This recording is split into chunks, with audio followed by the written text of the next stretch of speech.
Hello, നമ്മുടെ last and final canvas painting ആണ് കേട്ടോ ഇത്. ലാസ്റ്റ് എന്ന് പറയാൻ പറ്റുമോ അറിയില്ല. ഇപ്പം വാങ്ങിയത് ലാസ്റ്റത്തെ കേട്ടോ. അന്ന് മീഷോ വാങ്ങിയ 6 അവസാനത്തെ ക്യാൻവാസാണ്.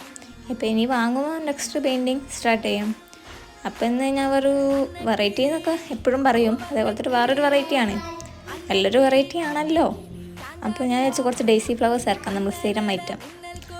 അപ്പോൾ അതിന് വേണ്ടിയിട്ട് തന്നെ ഞാൻ ആദ്യം സൈഡിൽ ഇൻസുലേഷൻ ആട്ടോ ഒട്ടിച്ചെടുക്കുന്ന. മാസ്കിൻ്റെ ഇപ്പം തൽക്കാലം കിട്ടിയില്ല. എന്നിട്ട് ഇതിൻ്റെ ഫുൾ വീഡിയോ ഞാൻ ചാനലിൽ അപ്ലോഡ് ആക്കാം. അതൊന്ന് ഡീറ്റെയിൽ ആയിട്ട് കണ്ടു നോക്കിയാൽ അതിൽ 1 by 1 മെത്തേഡായിട്ട് ഞാൻ പറയുന്നുണ്ട്. ഇതിൽ പറയാൻ ടൈം കിട്ടാത്തതുകൊണ്ട് ഞാൻ പറയുന്നില്ല. പിന്നെ എല്ലാവരും എപ്പോഴും പറയുന്ന പോലെ തന്നെ ചാനലൊന്ന് സബ്സ്ക്രൈബ് ചെയ്ത് സപ്പോർട്ടാക്ക്. പിന്നെ എന്താ പറയേണ്ടത് എനിക്കറിയില്ല. ഇത് ആ 1 മിനിറ്റേ ഉള്ളൂ. ആ 1 മിനിറ്റിൽ ഫുൾ മെത്തേഡ് പറയാനായിട്ട് ടൈം കിട്ടില്ല, അല്ലാണ്ടിട്ട് പറയാനായിട്ടൊന്നും ആവില്ല. അപ്പോൾ എപ്പോഴും പറയുന്ന പോലെ തന്നെ ഇന്നത്തെ പെയിൻറ്റിങ്ങും എല്ലാവർക്കും ഇഷ്ടപ്പെട്ടെന്ന് വിചാരിക്കുന്നു. നെക്സ്റ്റ് വീഡിയോ കാണാം. അതുവരേക്കും ബൈ ബൈ.